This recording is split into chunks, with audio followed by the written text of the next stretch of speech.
Over the past few years, there have been numerous attempts and efforts by individuals and institutions who are promoters of agroecology to demonstrate the benefits of agroecological farming to state actors. The purpose, which has been to commit the state to deliberately integrate agroecology into national agricultural systems, has however yielded very minimal results, as a chunk of national resources for the agri sector continue to be dedicated to external inputs.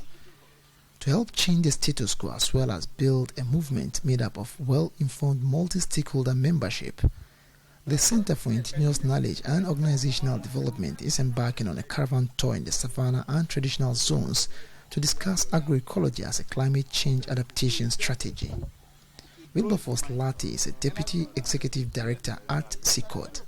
For some time now, CSOs in Ghana have been promoting agroecology. Despite the numerous engagements, we realize that things are not really improving.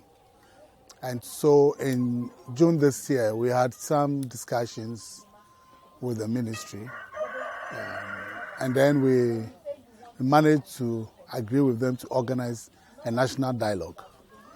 And as a follow-up to that meeting, we felt that we needed to bring the policymakers to see some of the hotspots that we have identified, to buttress home our call for agroecology as a strategy for climate change adaptation. So that's why we are here.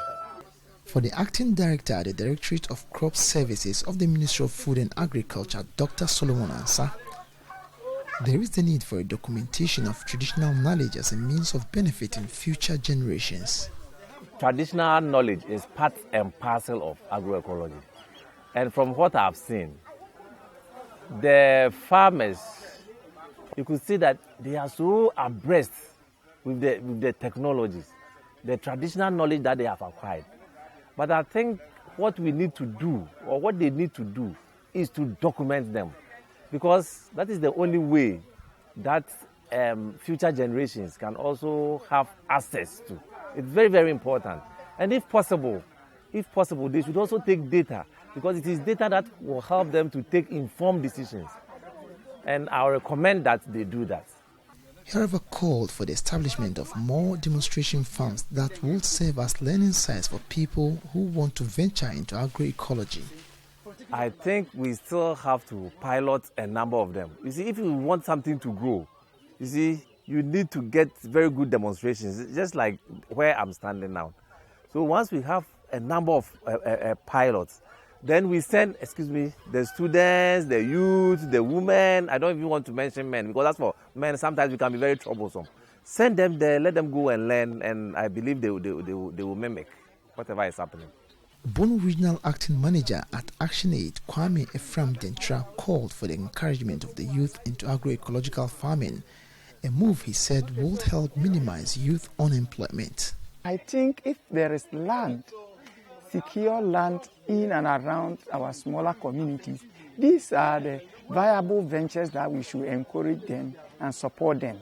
That is the enterprising aspect of agroecology, how we will encourage and support young people of Ghana to explore. And this thing will not need much capital to venture in.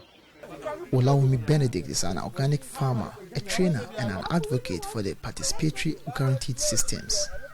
She called on policymakers to institute at least an agroecological training center in each of the 216 districts across the country. When the policymakers are able to support, like we have one district, one factory, who says we should not have one organic or one agroecology training center, one district? If you have that policy, it will help, because more farmers will learn from the grassroots. Reporting for Joy News, Anas Sabit, Teacherman.